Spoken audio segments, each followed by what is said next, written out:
The receipt was folded 4 times and smelled like her perfume. It fell out of the glove compartment when I was trying to find an old parking pass. I didn't even notice it at first. It looked like a gas station wrapper.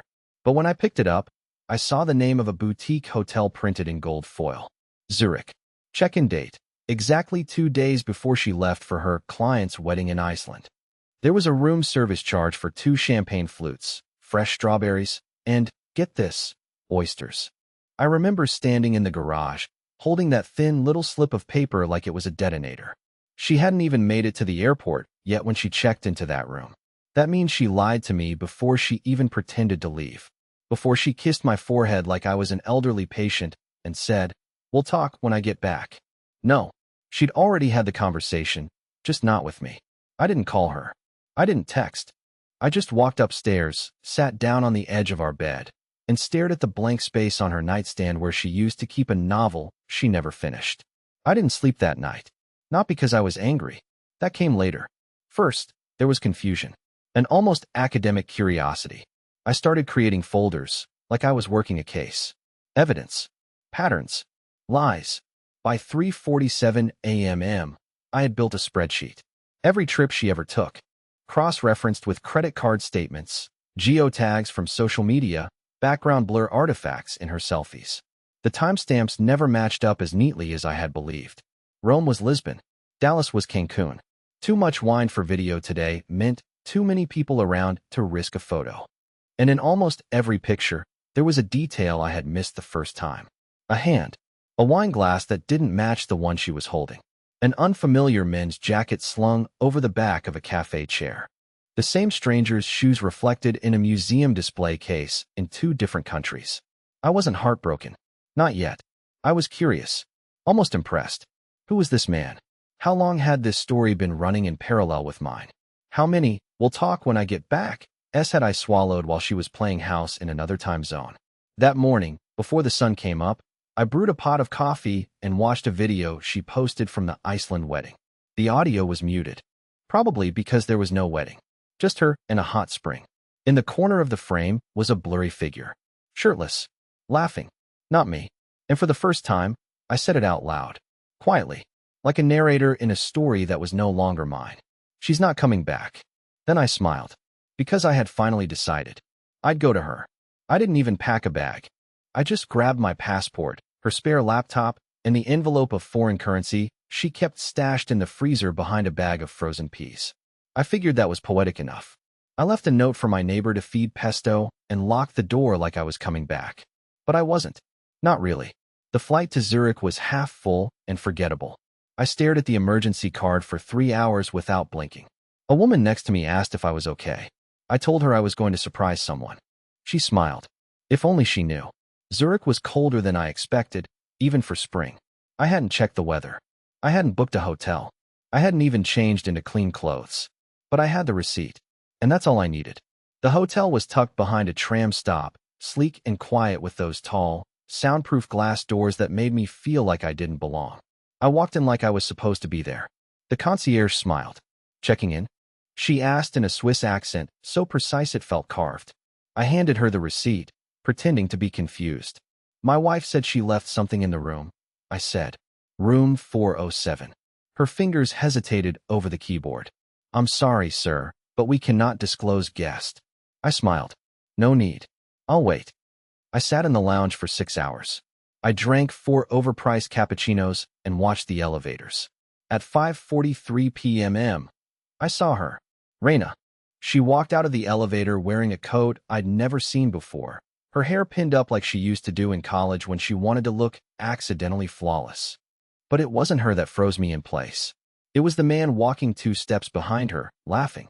Tall, olive skin, thin gold chain around his neck, and the kind of face that looked like it belonged in places I'd never be allowed into. She didn't see me. That was the hardest part. She didn't even look around. She was so comfortable, so home. It felt like I was the outsider in my own marriage. They walked out the front doors without touching, but they didn't need to. Their silence was too synchronized. Their rhythm too shared. I followed. Not because I planned to confront them. Not yet. I just needed to see more. Needed to collect data like I was still in control. They took a tram to the art district. Walked into a gallery. Stayed for 22 minutes. I timed it. Then dinner, some quiet place with red chairs and white candles. They sat across from each other. She leaned in when he talked. He wiped something from her cheek. She didn't flinch. And there I was, pressed against a lamppost across the street, heart punching a hole through my ribs, not with jealousy, but with awe. I watched them for 3 days. Never the same place twice. A routine that wasn't routine. Restaurants, bookstores, even a bench by the lake where she laughed so hard she leaned into his shoulder. It wasn't lust. It was something deeper. Something stolen. On the 4th night, I followed them to a park on a hill overlooking the city. She sat on the railing, legs swinging, and he handed her a small blue box. Not a ring. Something else. I never saw what it was. But her reaction said enough. That's when I stopped feeling sorry for myself. Because it wasn't just betrayal. It wasn't just lies. It was replacement. She had already built her next chapter. I wasn't a part of it. I wasn't even a footnote. I was the commercial break she skipped on her way to a better show. So I left the park and went back to the hotel. Not to sleep. Not to cry. But to do what I was best at. Plan. Because she said, "We'll talk when I get back." But now, she never would. And not because I would hurt her. No, that's not how this story works. This time, I'd make sure she had to watch herself unravel. I didn't sleep. Again, I sat in the hotel business center with a cracked keyboard and her old laptop, the one she never bothered to password protect. It had stickers from cities I now knew she never actually visited. Dubrovnik, Tallinn, Oslo. I peeled them off one by one and dropped them into the trash like old skins. Then I started digging. Raina always said I wasn't the adventurous one. She was right. I stayed in the background. Did the spreadsheets. Charged the camera batteries. But in staying small, I learned to observe. I noticed things she didn't think mattered. Her backup email account. The one she used for early-stage client work and, apparently, secret travel documents. She saved everything to cloud folders. No encryption. No two-step. Just laziness wrapped in confidence. I found boarding passes, reservation confirmations, receipts from restaurants she told me didn't exist, and, most importantly, password reset emails. All from a platform I had never seen her use. A private planning app. Not for work. For him. There it was. A shared calendar with his name. Julian. Of course it was Julian. Dinners. Meetings. Spa bookings. But it wasn't just that. There were notes. Inside jokes. Voice memos. One of them said, "Zurich was perfect." It almost made me forget I still technically have a husband. That's the one that broke me. Not the affair. Not the lying.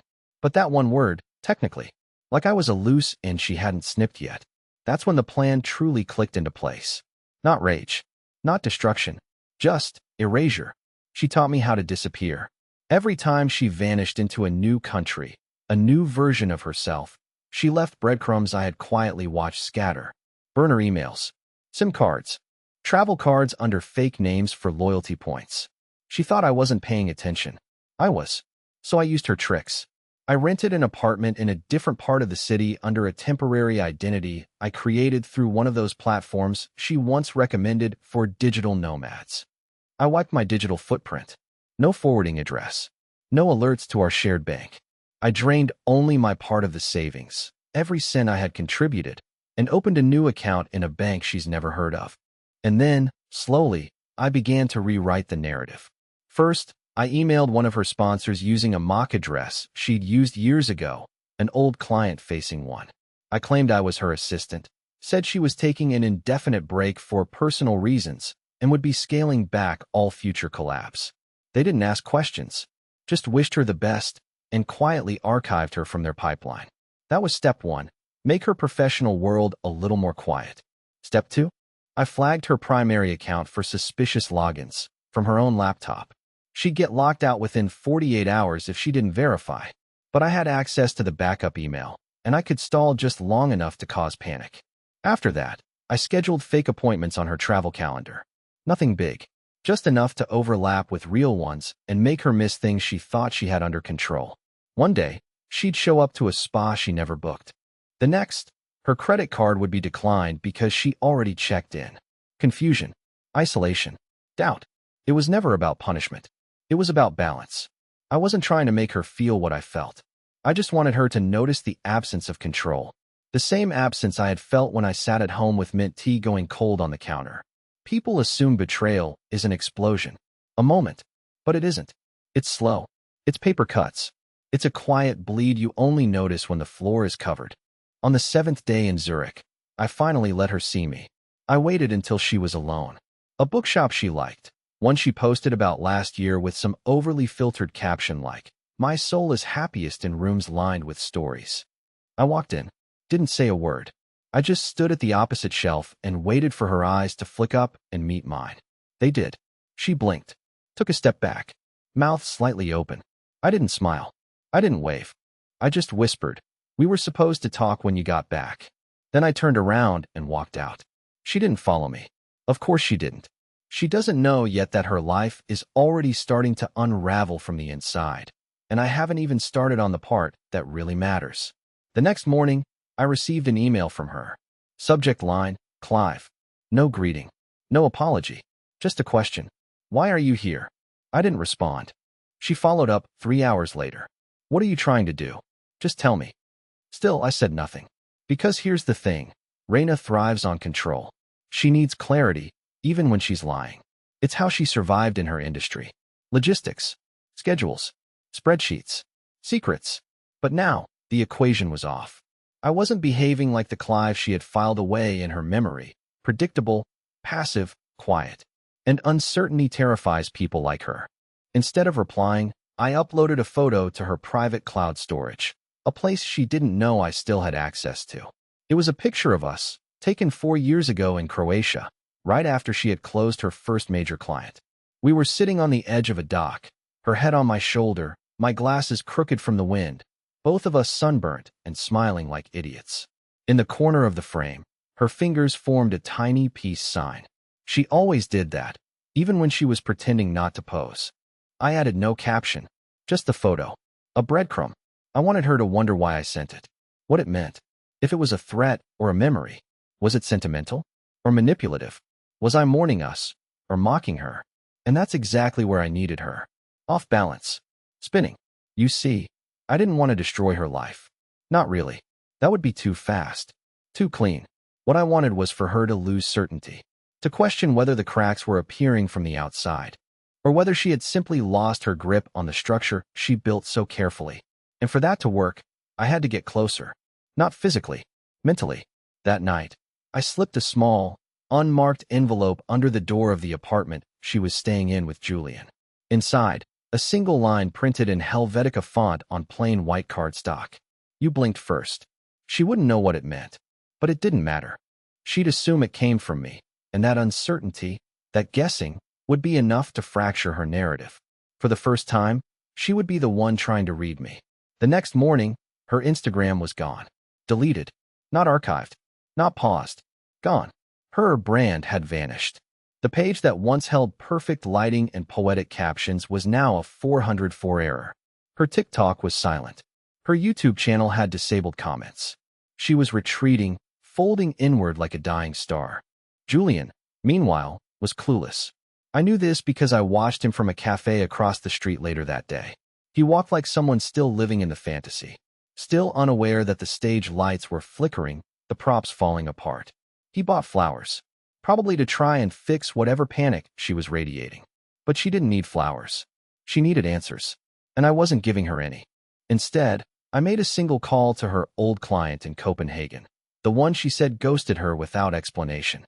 I told him I was calling on behalf of a digital media firm interested in acquiring her travel content and asked if they'd had any issues with her work ethic.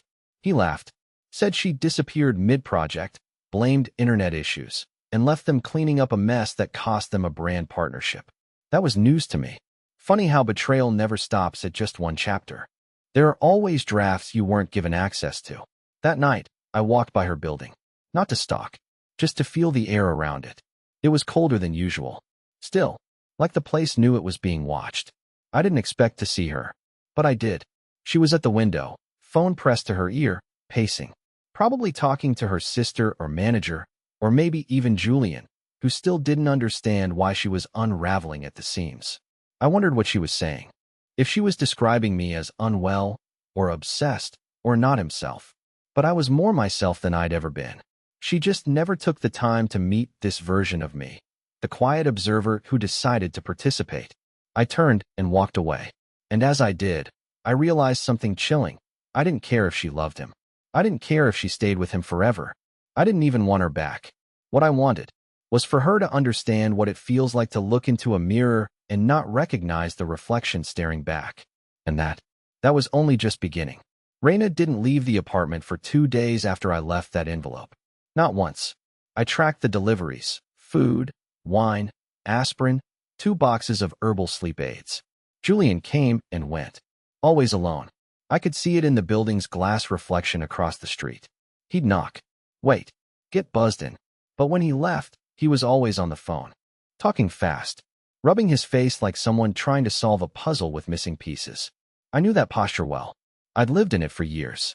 The thing is, when someone's built their entire identity on being untouchable, all it takes is a hairline fracture for the entire structure to rattle. Reina had spent years painting her life in layers, filter over filter, persona over persona. Wife when it was useful, traveler when it paid, victim when it justified. But now I was peeling those layers back, not publicly, not with fire, but with silence. With subtle rewrites of her story that she couldn't trace. And the next rewrite would be the most personal yet. I'd been sitting on it for weeks. Waiting. The plan wasn't complicated. Just cruel in a way only the truth could be. You see, before Reina ever stepped into the world of curated travel aesthetics, she used to keep journals. Real ones.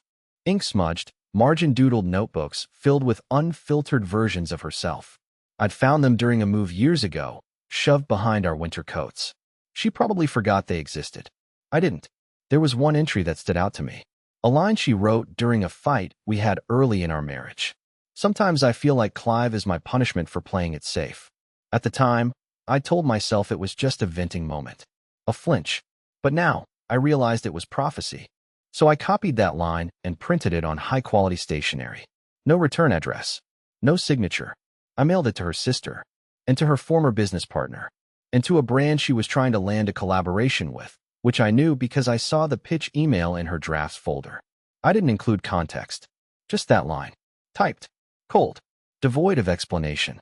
Because people don't need full stories to start questioning. They just need fragments.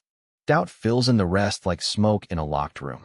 By the end of that week, she deleted every single post with his face in it. Every Softlands cafe shot. Every shared location tag.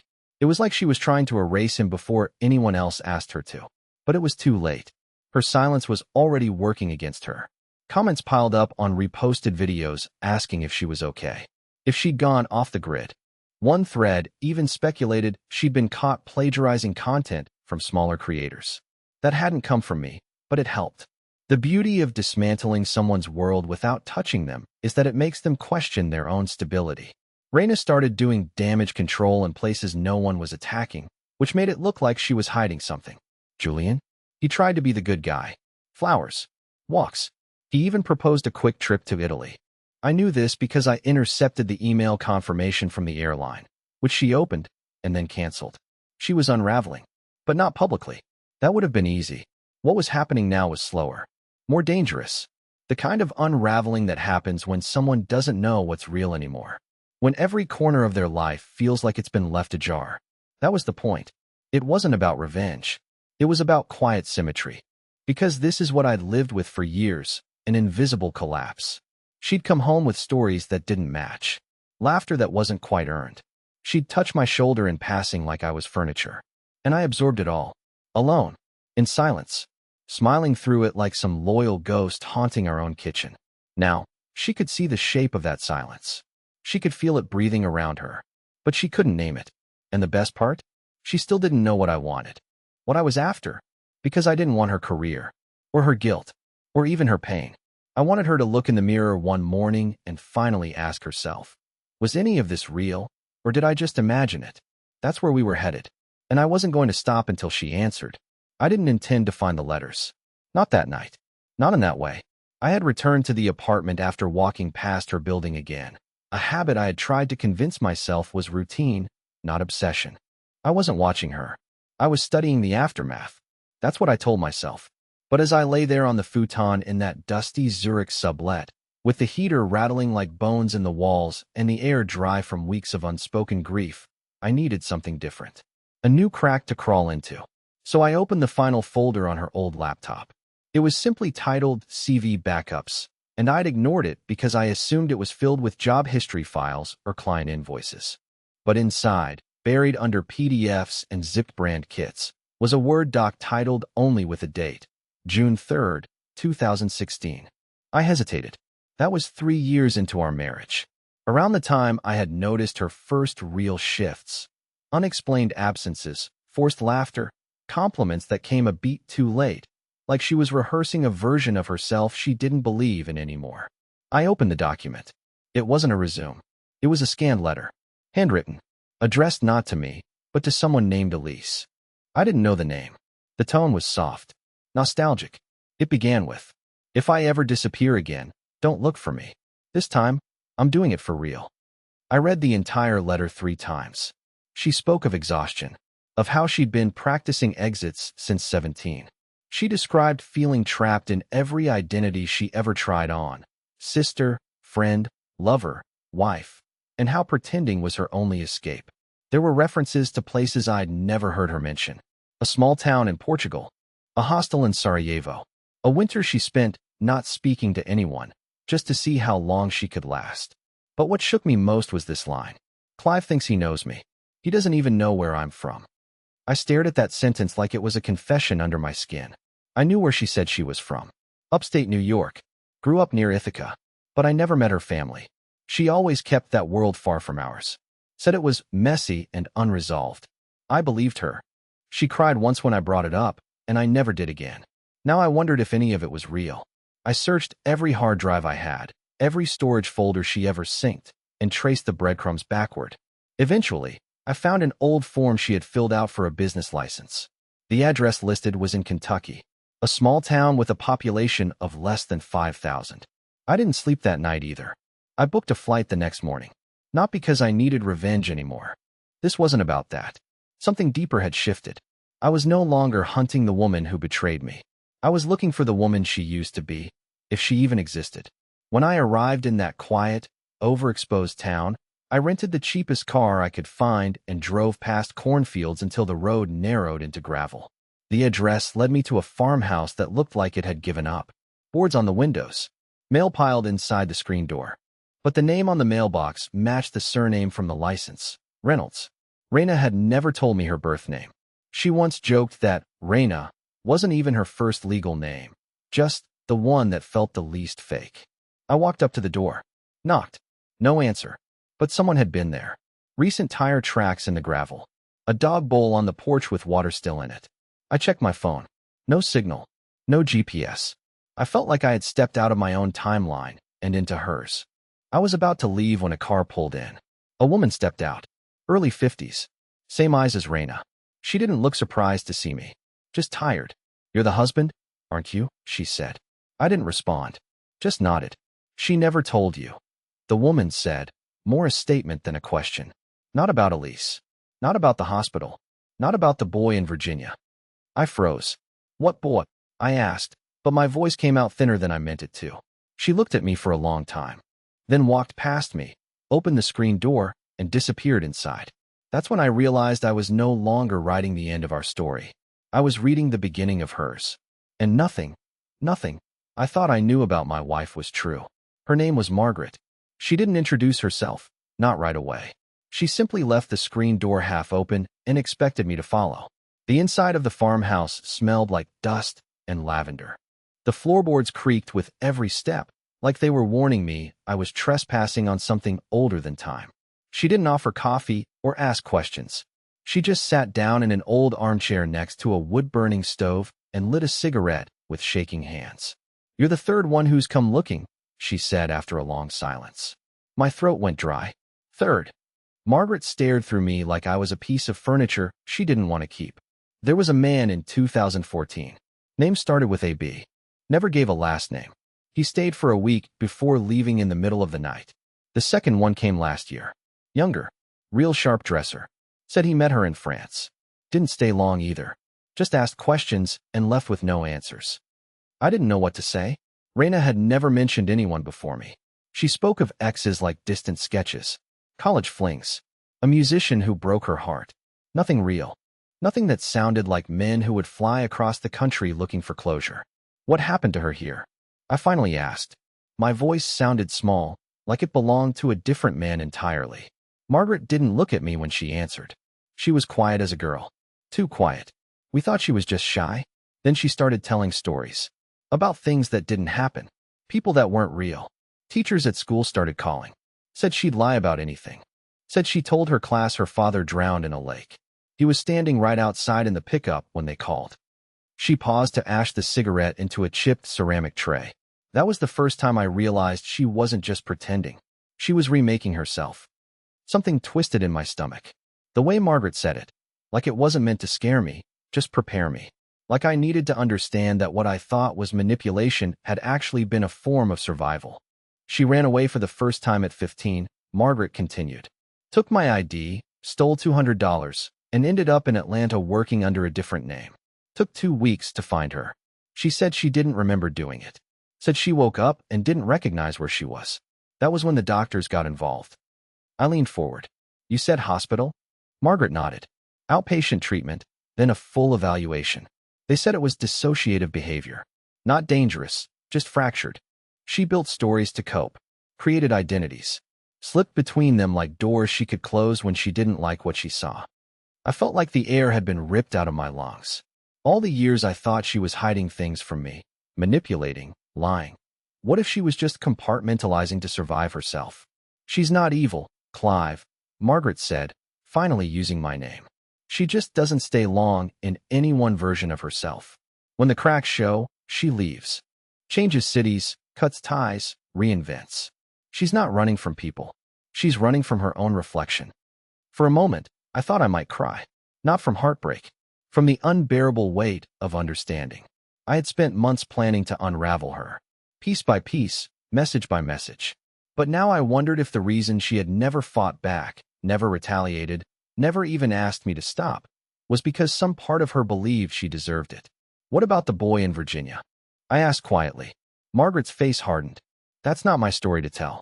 But I'll say this. That was the last time she came back here. She was 19. Shaking. Thin as paper. Said she'd ruined someone's life.